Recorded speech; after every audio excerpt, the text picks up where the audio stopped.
Card advantage and ramp are both things you want your commander deck to have. You want to draw through your deck, find answers, and win the game. But in order to do that, you need to have mana to cast your spells. When a commander can do both of these things, ramp and draw you a ton of cards, you've got yourself a winner. Nine Fingers Keene is a 4-mana 4/4 legendary human rogue with Menace and Ward, pay 9 life. She also says that whenever she deals combat damage to an opponent, we look at the top 9 cards of our library. We may then put a gate card from among them onto the battlefield, and then, if we control at least 9 gates, we put the rest of the cards into our hand. If not, we put those cards on the bottom of our library in a random order. Okay, so the first thing that comes to mind is that we want gates in this deck. The second thing that comes to mind is winning through combat damage. So we want ways to pump our commander, and as many gates as possible in our deck. And that's where the problem is. We have a ton of ways, many of them super cheap, to pump our commander. And since we're in green and black, if any of our auras or other pump spells wind up in the graveyard, we can just get them back. The problem is that even with all the new gate cards printed in Battle for Baldur's Gate, there are only 12 gates that can be put into a Sultai deck. So we'll want ways to fetch those gate cards, as well as ways to put extra lands onto the battlefield. We also want to protect our commander because this is kind of a Voltron strategy. But we do have 2 more things to cover before we get into our checklist. The first is me asking you, gentle viewer, to please like and subscribe. I've been quite happy with the growth of this channel, but YouTube is saying that 89% of you aren't subscribed. It's a great way to support the channel, and it's free. The second thing we need to go over is our checklist. 50 mana sources, usually split between 37 lands and 13 pieces of ramp. 10 pieces of card advantage. 8 to 10 pieces of spot removal. 2 to 3 board wipes. 2 pieces of graveyard hate. And 1 sudden I win card. With those out of the way, let's take a look at our deck list. To start, I thought it would be fun to include as many backgrounds as possible.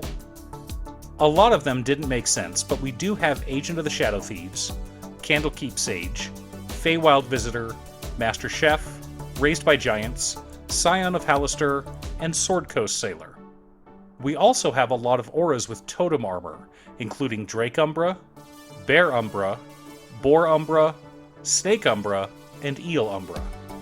For auras that give us Avoidance Beyond Menace, we have One with the Wind, Arcane Flight, Rancor, Way of the Thief, and Demonic Embrace. We also have Sleeper's Robe for both avoidance and card draw. Our interaction package consists of mostly protection or counterspells to keep our commander alive. We have Reality Ripple, Slip Out the Back, Blossoming Defense, Heroic Intervention, Tamio's Safekeeping, and Simic Charm. Sultai Charm and Naturalize for spot removal, along with Wash Away, Counterspell, Negate, and Arcane Denial for our counter magic package. Commit Memory is great as interaction, a counterspell, card draw, and graveyard hate. Our board wipes consist of Aetherize and Washout. We have a bunch of cards that let us fetch gates, starting with Circuitous Route, District Guide, Explore the Underdark, Gatecreeper Vine, Open the Gates, and Navigation Orb. Our mana rocks consist of Soul Ring and Arcane Signet, and additional land fetching consists of Farseek, Nature's Lore, Kodama's Reach, Cultivate, and Wayfarer's Bauble.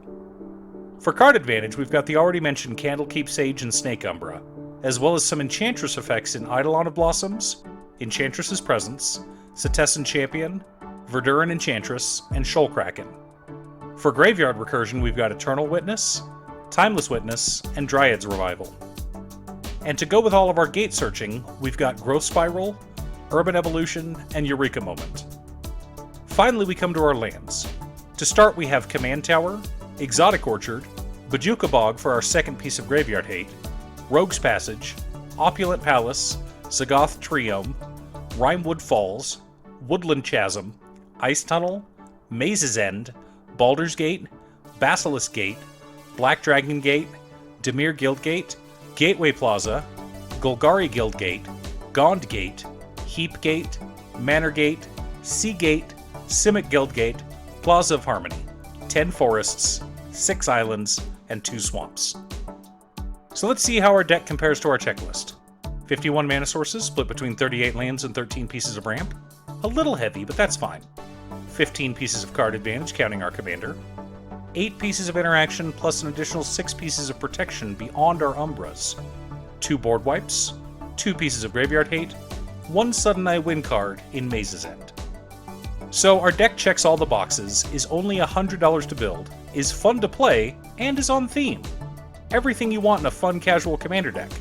It is not the strongest build of Nine Fingers Keene by far, but for people who just want to play some friendly games of Commander, this deck will do just fine. Honestly, I never thought I'd use the word friendly to describe a Sultai deck. Thanks for tuning in. Once again, a huge shout out to my editor Cute Stuff. I couldn't make these videos without her. If you'd like to hire her to edit your own videos, there's a link to her Fiverr page below. Please remember to like and subscribe, or you can click here for additional Commander content. I post new Commander deck tech videos on Monday, Wednesday, and Friday. If you're looking to support the channel further, you can become a Patreon at patreon.com/Danon, or click the link in the description below. I hope my video brought you some joy today, and I look forward to making more videos in the future. Have a great day.